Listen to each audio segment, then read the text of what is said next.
ریاست مدینہ بنانے آئے ہو، میں مشورہ دیتا ہوں حکومت پاکستان کو، اگر ریاست مدینہ کا پہلے تو نام لینا چھوڑ دیں، اور اگر نام لینا ہے نا ریاست مدینہ کا تو یکم اور حضرت عمر کا یوم شہادت قومی سطح پہ مناؤ،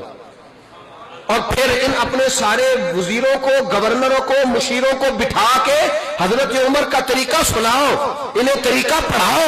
اور پھر خود بھی اپنا آپ بھی واضح کر کے دکھاؤ کہ حضرت عمر ریاست مدینہ میں کیا کرتے تھے، خلیفہ وقت کے اصول کیا تھے، تمہیں مشورہ ہے یہ کام کرو، بتاؤ لوگوں کو خلیفہ وقت کون ہوتا ہے۔ حضرت ابو موسیٰ اشعری رضی اللہ تعالیٰ عنہ نے وہ گورنر تھے تو ایک عیسائی کو کاتب رکھا تھا، کاتب، اکاؤنٹ آفیسر نہیں بنایا تھا، صرف کاتب رکھا تھا، کاتب لکھنے کے لیے، ٹائپ کرنے کے لیے۔ تو حضرت فاروق اعظم نے جھڑکا، کہا ابو موسیٰ تمہیں کو مسلمان نہیں ملا تھا، عیسائی کو رکھنا ضروری تھا، یہ ہمارے قومی معاملات ہیں، یہ بے ایمانوں کے ہاتھوں میں نہیں دیے جائیں گے، یہ مسلمانوں کے ہاتھوں میں دیے جائیں گے، یہ ملک کسی کے باپ کا نہیں، یہ رسول اللہ کے نام پہ بنا ہوا ہے صلی اللہ تعالی، یہ نبی پاک کے نام پہ بنا ہوا ہے، تو اس کی بھاگ دوڑ حضور کے گستاخوں کے ہاتھ میں نہیں دی جائے گی، محمد عربی کے وفاداروں کے ہاتھوں میں دی جائے گی۔ اگر ریاست مدینہ بنانی ہے تو پڑھو حضرت عمر نے کیا پیغام دیا ہے۔ وہ تو ایک عیسائی کو کاتب کہتا ہے، یہ حکومتی معاملات ہے، ہم عیسائیوں کو حقوق دیں گے، ہم انہیں قتل نہیں کریں گے، انہیں ایک شہری کے حقوق ملیں گے۔ حضرت عمر گھوڑے پہ بٹھا کے یہودی کو لائے تھے،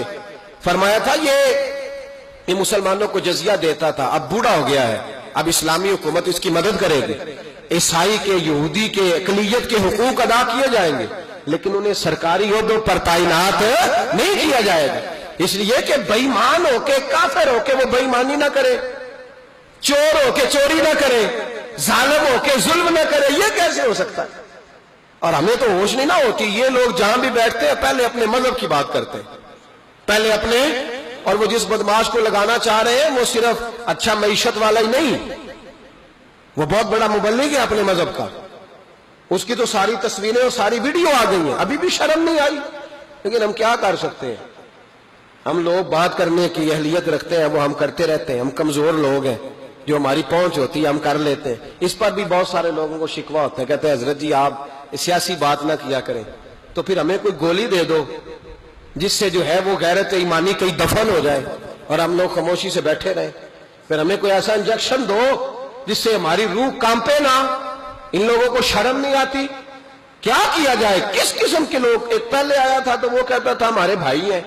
ایک اس سے پہلے وزیر گزرا تھا تو وہ کہتا تھا تھوڑا ہی فرق ہے ہم میں اور ان میں، اب یہ آ گیا تو کہتا ہے ان کو حقوق نہیں دینے، دے لے حقوق، اور بھی کچھ لگانا ہے تو لگا لے، لیکن دنیا چند روزہ ہے، بڑی جلدی قبر میں جانا ہے، بڑی جلدی رسول پاک علیہ السلام کے سامنے پیش ہونا ہے، اس کا بھی کچھ خیال کرو۔ اللہ ہمیں سمجھنے کی توفیق عطا فرمائے۔